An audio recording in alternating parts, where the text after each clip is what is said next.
आपके इस चैनल पर अब तक सोशल साइकोलॉजी, समाज मनोविज्ञान, साइकोपैथोलॉजी या मनोरोग विज्ञान, बेसिक साइकोलॉजिकल प्रोसेस, सांख्यिकी, स्टैटिस्टिक्स, रिसर्च मैथोलॉजी, शोध अनुसंधान, इन सभी से संबंधित नोट्स के वीडियोस अवेलेबल हैं।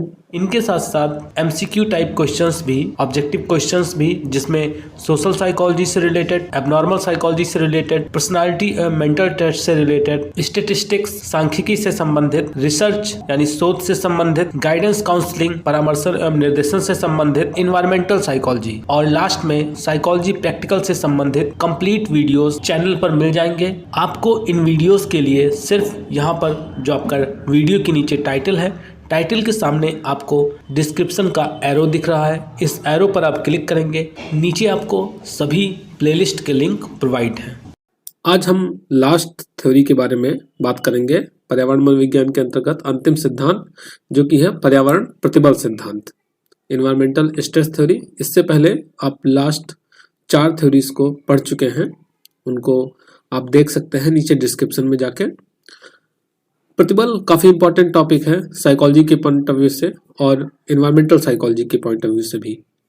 इससे पहले आपने सेकेंड ईयर में भी, बीए सेकेंड ईयर में, बहुत सी यूनिवर्सिटी में हो सकता है कि बीए फर्स्ट ईयर या बीए थर्ड ईयर में रहा हो, एबनॉर्मल साइकोलॉजी का सिलेबस, जिसमें आपने प्रतिबल या जिसे हम तनाव के नाम से भी जानते हैं उसको आपने पढ़ा होगा।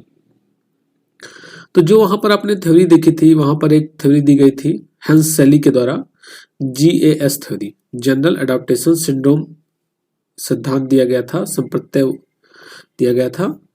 तो उसी से कोरिलेट करके यहाँ पर पर्यावरण मनोविज्ञान के अंतर्गत पर्यावरणीय प्रतिबल सिद्धांत दिया गया है। अब यहाँ पर यह बताया जा रहा है कि पर्यावरण में जो भी ऐसी चीजें हैं जो पर्सन के ऊपर निगेटिव इफेक्ट डालती हैं, जैसे भीड़, कोलाहल यानी शोर शराबा, तापमान यानी जब कभी तापमान बहुत अधिक बढ़ जाता है, या प्राकृतिक आपदाएं, ये सब ऐसी सिचुएशंस हैं, ऐसी घटनाएं हैं जो पर्सन के ऊपर निगेटिव इफेक्ट डालती हैं। और जब पर्सन के अंदर निगेटिव इफेक्ट पड़ते हैं, वो प्रभावित होता है, तो उसके अंदर स्ट्रेस का लेवल क्या होता है, बढ़ जाता है। और ये घटनाएं व्यक्ति को सिर्फ एक तरह से नहीं, व्यक्ति को सांवेगिक रूप से, व्यवहारात्मक रूप से और शारीरिक रूप से, तीनों तरह से इसे प्रभावित करती है। तो यहाँ पर हम देखेंगे जो शैली का मॉडल है उसके द्वारा कि इसमें जब पर्यावरण के अंदर व्यक्ति के सामने कुछ ऐसे उद्दीपक आ जाते हैं जो व्यक्ति के अंदर तनाव उत्पन्न करते हैं, तो उस सिचुएशन में क्या होता है, कौन कौन सी चीजें होती हैं, उन चीजों को यहाँ पर हम देखेंगे। तो इस कॉन्सेप्ट का नाम दिया गया सामान्य अनुकूलन संलक्षण या general adaptation syndrome. Short form में इसे हम गैस मॉडल भी कहते हैं या गैस संप्रत्यय कहते हैं। अब इसमें जो रिसर्च हुआ था वो किसके ऊपर हुआ था, वो पशुओं के ऊपर हुआ था। पशुओं के ऊपर इन्होंने रिसर्च किया और उनमें जो दैहिक परिवर्तन होते हैं उसको इन्होंने बताया। लेकिन इसी आधार पर, इस रिसर्च के ही आधार पर इन्होंने मनुष्यों में होने वाले शारीरिक परिवर्तन के बारे में भी बताने की कोशिश की। इन्होंने ये बताया कि जैसे परिवर्तन पशुओं में हो रहे हैं, उससे मिलते जुलते परिवर्तन मनुष्य में भी देखे जाते हैं। अब इनके GAS मॉडल में 3 स्टेज बताए गए हैं। जो सबसे पहली अवस्था है वो है चेतावनी प्रतिक्रिया की अवस्था या स्टेज ऑफ अलार्म रिएक्शन।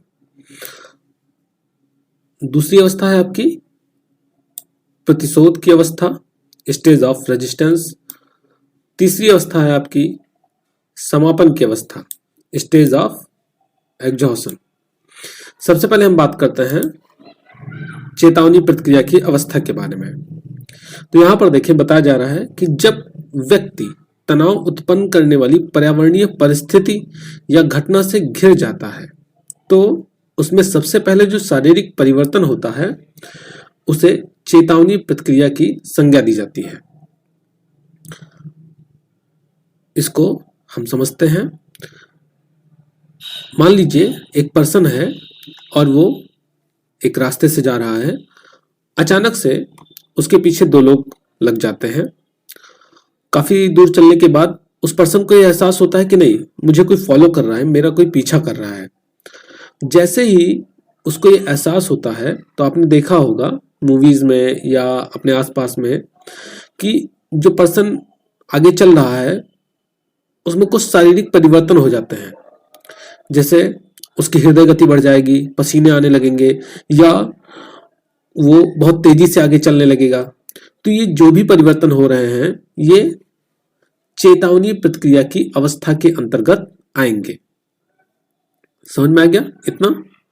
इसी तरीके से आप देखें कि अगर कोई पर्सन है, वो इन्वायरमेंटल चेंज की बात करें कि अपना बैठा है आराम से, और उसको ये लग रहा है कि नहीं, बारिश का मौसम बन रहा है, बहुत तेज बारिश होने वाली है, तूफान आने वाला है, तो वहां पर क्या होगा?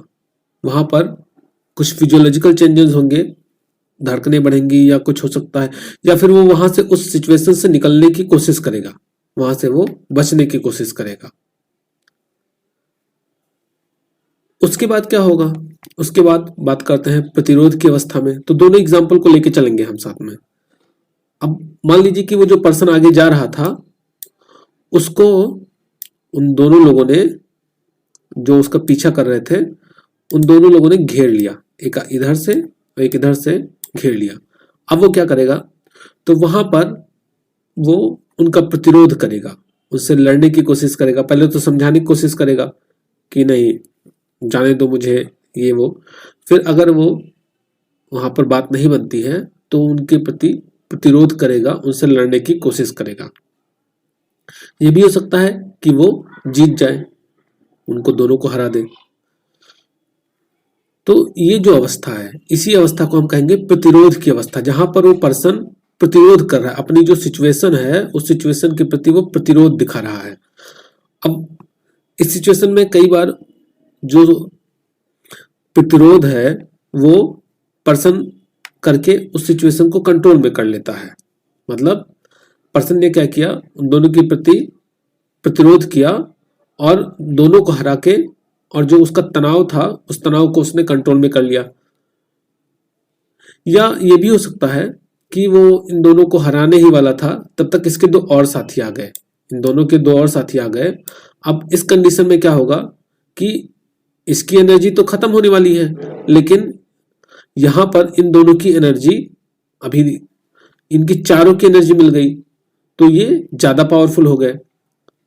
अब यहां पर आ जाएगा आपका तीसरा स्टेज। तीसरा स्टेज यानी समापन की अवस्था।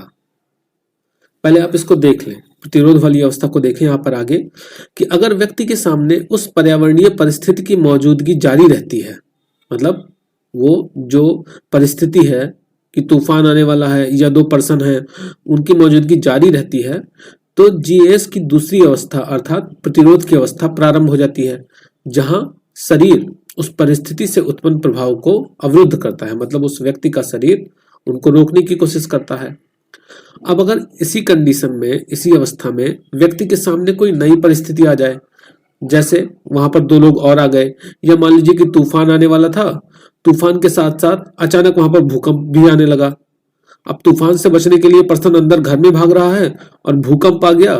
अब भूकंप से बचने के लिए पर्सन बाहर भागे, तो तूफान, अंदर तो भूकंप। तो इस परिस्थिति में क्या होगा कि व्यक्ति की जो प्रतिरोध करने की शक्ति होगी वो काफी कम हो जाएगी, और वो पहुंच जाएगा तीसरी स्टेज में। तीसरी अवस्था क्या है? एग्जॉशन की अवस्था। इसमें क्या होगा कि इसमें जो मौलिक परिस्थिति थी, मतलब जो पहले से थी और जो नई परिस्थिति आ गई, दोनों के प्रति अनुक्रिया करने की जो व्यक्ति की क्षमता है वो काफी कम हो जाएगी, और वो शिथिल पड़ जाएगा, मतलब ठंडा पड़ जाएगा। जैसे वो, अब वो दो लोगों से भिड़ रहा था, उनको पीट रहा था, चार हो गए, अब इसकी शक्ति कम हो गई, उनकी शक्ति बढ़ गई, अब वो चारों मिलकर पीटने लगे, तो अब इसके पास इतनी भी क्षमता नहीं है कि उनको प्रहार कर सके, उनके हमले का जवाब कर सके।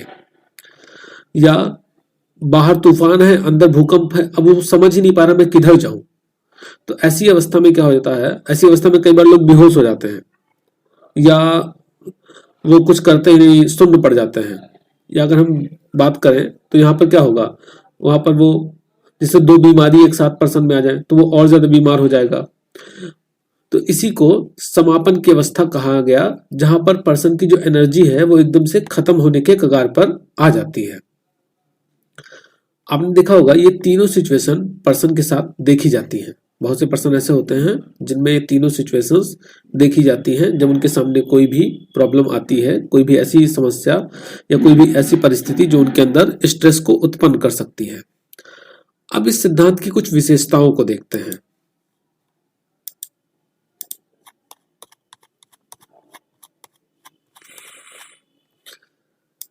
तो यहां पर देखें, पहली विशेषता है स्वचालित प्रक्रम, ऑटोमेटिक प्रोसेस।